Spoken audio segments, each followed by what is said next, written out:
বৈষম্য বিরোধী আন্দোলনে যাত্রাবাড়ির শাওন হত্যা মামলায় সাবেক আইজিপি চৌধুরী আব্দুল্লাহ মামুনকে ৩ দিন ও যাত্রাবাড়ি থানার সাবেক ওসি আবুল হাসানকে ৫ দিনের রিমান্ড দিয়েছেন আদালত।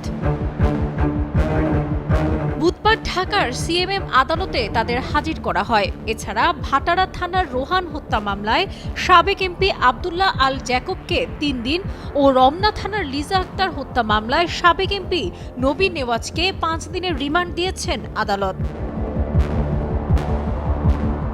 এছাড়া বিভিন্ন থানার মামলায় সাবেক মন্ত্রী আনিসুল হক, জুনাইদ আহমেদ পলক, শাহজাহান খান, নজরুল ইসলাম মজুমদার, সাবেক এমপি কামরুল ইসলাম, সালমান এফ রহমান, হাসানুল হক ইনু, সাবেক আইজিপি চৌধুরী আব্দুল্লাহ আল মামুন, মোজাম্মেল হক বাবু, সাংবাদিক দম্পতি শাকিল রূপাকে নতুন করে গ্রেপ্তার দেখানো হয়েছে।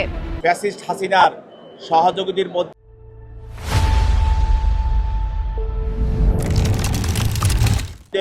বিভিন্ন সময়ে তার মন্ত্রিসভার অবৈধ মন্ত্রী কামরুল ইসলাম, আনিসুল হক এবং শাহজাহান খান, তারপরে সালমান এফ রহমান, হাসানুল হক ইনু এবং রাশেদ খান মেনন সহ এবং পুলিশের সাবেক আইজিপি আব্দুল্লাহ আল মামুন এবং সাংবাদিক ফারজানা রূপা, শাকিল আহমেদ এবং সাবেক এমপি আব্দুল্লাহ আল জ্যাকব আর আটজন হলো নবী নেওয়াজ।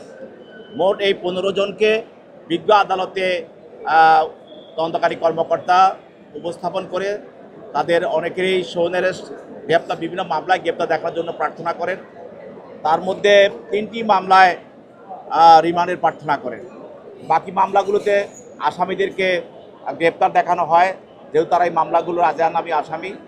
আর 3টি মামলায় একটি মামলায় আব্দুল্লাহ আল মামুন এবং যাত্রাবাড়ির যে বিতর্কিত ওসি হাসান তাদের বিরুদ্ধে 3 দিনের রিমান্ড মঞ্জুর করা, মামুনের বিরুদ্ধে 3 দিন রিমান্ড এবং হাসানের বিরুদ্ধে 5 দিন রিমান্ড। আরেকটি মামলায় সাবেক অবৈধ এমপি আব্দুল্লাহ আল জ্যাকব তার বিরুদ্ধে 3 দিন রিমান্ড এবং সাবেক অবৈধ এমপি নবী নেওয়াজ তার বিরুদ্ধে 5 দিনের রিমান্ড মঞ্জুর করা হয়। যাদের বিরুদ্ধে রিমান্ড মঞ্জুর করা হয় তাদেরকে জিজ্ঞাসাবাদ করার জন্য তদন্তকারী কর্মকর্তার হেফাজতে প্রদান করেন। আর যাদেরকে সৌনারেশ করা হয় তাদেরকে সিডব্লিউ মূলে জেল হাজতে প্রেরণ করা হয়। আচ্ছা, আজকে যাত্রাবাড়ির একটি হত্যা মামলা, এটা হলো গত 5/8/24 তারিখের একটি মামলা। এই মামলায় মোজাম্মেল হক বাবু এবং শাকিল আহমেদ এবং ফারজানা রূপা তারা এজাহারনামী আসামি। তদন্তকারী কর্মকর্তা এই মামলার তদন্তে অন্যান্য আসামির জিজ্ঞাসাবাদ করে এবং ঘটনার বিভিন্ন বিষয় ভিডিও চিত্র এবং তাদের কনভারসেশন বিভিন্ন কিছু পর্যালোচনা করে তাদেরকে এই মামলার সঙ্গে সম্পৃক্ত থাকার কারণে তাদেরকে জিজ্ঞাসাবাদ করার প্রয়োজন হয়। তার জন্য তাদেরকে জিজ্ঞাসাবাদ নয়, তাদেরকে এই মামলা পরবর্তী জিজ্ঞাসাবাদ করা হবে। আপাতত তাদেরকে এই মামলায় গ্রেপ্তার দেখানোর জন্য প্রয়োজন হয়, সেই জন্য তাদের বিরুদ্ধে সৌনাশ করার জন্য তাদেরকে এই মামলা গ্রেপ্তার দেখানোর জন্য প্রার্থনা করা হয় এবং তাদের প্রার্থনা মঞ্জুর করা হয়। থানার 3টি মামলা এবং মুগদা থানার 1টি মামলা, সর্বসাকুল্যে আজকে 4টি মামলায় জুনাইদ আহমেদ পলককে গ্রেপ্তার দেখানো হয়েছে। একটু লক্ষ্য করলে দেখা যায় যে এই মামলাগুলো যে রুজু করা হয়েছে ঘটনার তারিখ হতে দীর্ঘ সময় পর ফেব্রুয়ারি এবং মার্চে রুজুকৃত মামলায় তাকে আজকে গ্রেপ্তার করা হয়েছে। এই মামলাগুলো দীর্ঘ সময় পর অতি পরিকল্পিতভাবে এবং উদ্দেশ্য প্রণোদিতভাবেই করা হয়েছে এবং ঢালাওভাবে এই মামলাগুলোতে তার নাম সংযুক্ত করা হয়েছে এবং তাকে গ্রেপ্তার করে প্রতিনিয়ত হয়রানি করা হচ্ছে। আজকে বিজ্ঞ আদালতে তার বিরুদ্ধে যে 4টি মামলা আনা হয়েছে সেটার জন্য আমরা বিজ্ঞ আদালতে জামিন চেয়েছি। বিজ্ঞ আদালত পরবর্তীতে সংশ্লিষ্ট কোর্টে শুনানির জন্য প্রেরণ করে। আমাদের এ যাবৎ পর্যন্ত 60 ঊর্ধ্বে মামলা, এই পর্যন্ত মামলা হয়েছে 100 শতাধিকের উপরে, কিন্তু গ্রেপ্তার দেখানো হয়েছে 60-এর উপরে।